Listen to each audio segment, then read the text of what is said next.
नमस्कार, आप देख रहे हैं सत्य हिंदी और मैं हूं आपके साथ कृति सिंह। लद्दाख प्रशासन ने लेह के फ्यांग गांव में पर्यावरण कार्यकर्ता सोनम वांगचुक की संस्थान को दी गई जमीन को मंजूरी रद्द कर दी है। कौन है सोनम वांगचुक और लद्दाख के लोग इस फैसले से नाराज क्यों हैं? चलिए पूरे मामले को समझते हैं। कहानी शुरू होती है 2018 से, जब लद्दाख की स्वायत्त पहाड़ी विकास परिषद यानी कि LAHDC ने सोनम वांगचुक के प्रोजेक्ट HIAL को लेह के फ्यांग गांव में करीब 135 एकड़ जमीन दी थी। ये जमीन 40 साल के लिए लीज पर दी गई थी ताकि वहां एक यूनिवर्सिटी बनाई जा सके। लेकिन अब 21 अगस्त 2025 को LAHDC के डिप्टी कमिश्नर रोमिल सिंह डोंक ने एक आदेश जारी किया जिसमें इस जमीन का आवंटन रद्द कर दिया गया। लद्दाख प्रशासन का कहना है कि इस जमीन का इस्तेमाल उस मकसद के लिए नहीं हुआ जिसके लिए ये जमीन दी गई थी। अब तक यूनिवर्सिटी बनी ही नहीं, ना ही लीज एग्रीमेंट साइन हुआ और ना ही तहसीलदार के जरिए जमीन का ट्रांसफर हुआ। आदेश में यह भी कहा गया कि 2019 में ही ये आवंटन खत्म हो गया था क्योंकि 1 साल के भीतर जरूरी औपचारिकताएं पूरी नहीं की गई थी। अब प्रशासन ने तहसीलदार को जमीन वापस लेने, कब्जा हटाने और रिकॉर्ड अपडेट करने के निर्देश दिए हैं। लेकिन सवाल ये है कि ये क्या सिर्फ ये एक प्रशासनिक फैसला है या फिर इसके पीछे कोई और कहानी है। अगर आप सोनम वांगचुक के बारे में ज्यादा नहीं जानते हैं तो आपको बता दें कि अभिनेता आमिर खान की फिल्म 3 इडियट्स तो आपने देखी ही होगी। 3 इडियट्स में आमिर खान का किरदार फुनसुक वांगडू सोनम वांगचुक से ही प्रेरित है। यहाँ तक कि वांगचुक को असल जीवन का वांगडू भी कहा जाता है। वांगचुक एक शिक्षा सुधारक है। लद्दाख में वांगचुक के कामों की मिसाल दी जाती है। वांगचुक ने आइस टूपा बनाकर पानी की कमी को दूर करने का अनोखा तरीका निकाला और SECMOL यानी कि students educational and cultural movement of Ladakh ऐसे प्रोजेक्ट्स के जरिए शिक्षा में क्रांति लेकर आए। पिछले कुछ सालों से सोनम वांगचुक लगातार लद्दाख के लोगों के हक के लिए आवाज उठा रहे हैं।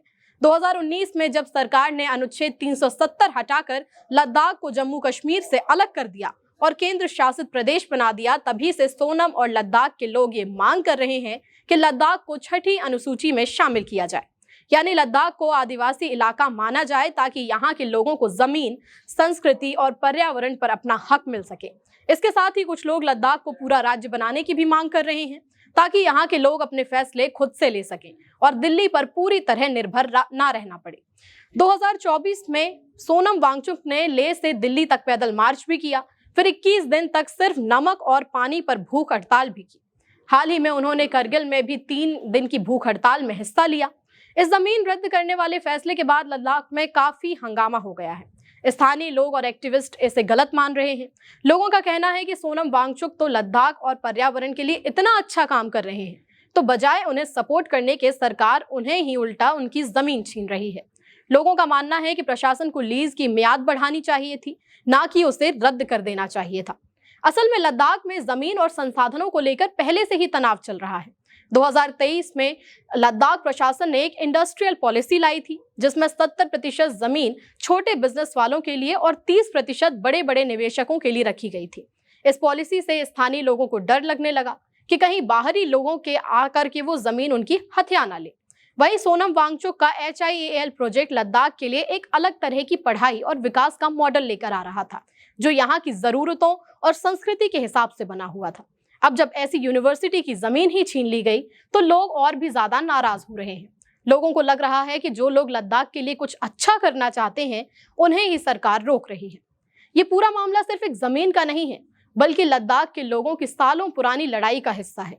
लद्दाख के लोग अपनी जमीन, संस्कृति और पर्यावरण को बचाने के लिए लगातार आवाज उठा रहे हैं। उनकी 3 बड़ी मांगे हैं। पहली तो ये कि लद्दाख को 6ठी अनुसूची में शामिल किया जाए ताकि वो अपने हिसाब से कानून बना सके और अपनी जमीन और पहचान को हिफाजत कर सके। दूसरी, लद्दाख को पूरा राज्य बनाया जाए क्योंकि अभी वहां कोई विधानसभा नहीं है और लोग चाहते हैं कि उनकी अपनी चुनी हुई सरकार हो जो उनके मुद्दे समझे और हल करे। तीसरी, रोजगार और संसाधनों की सुरक्षा। हाल ही में 95% सरकारी नौकरियां स्थानीय लोगों के लिए आरक्षित तो की गई हैं, लेकिन बाकी मांगे अब भी अधूरी हैं। ऐसे में जब सरकार सोनम वांगचुक जैसे सामाजिक कार्यकर्ता की जमीन ले ले तो लोगों का गुस्सा और बढ़ गया। लेह एपेक्स बॉडी LAB और करगिल डेमोक्रेटिक अलायंस KDA इन 3 मांगों को लेकर आगे बढ़ रहे हैं। 2023 में गृह मंत्रालय ने एक कमेटी बनाई थी जिसका नेतृत्व नित्यानंद राय कर रहे थे, लेकिन 2024 में बातचीत बीच में ही टूट गई। फिर अक्टूबर 2024 में सोनम वांगचुक के अनशन के बाद बातचीत दोबारा शुरू हुई, लेकिन अब तक कोई ठोस फैसला नहीं निकला है। इस वजह से लोग अभी भी उम्मीद लगाए बैठे हैं कि उनकी आवाज सुनी जाएगी और उनके हक उन्हें मिलेंगे।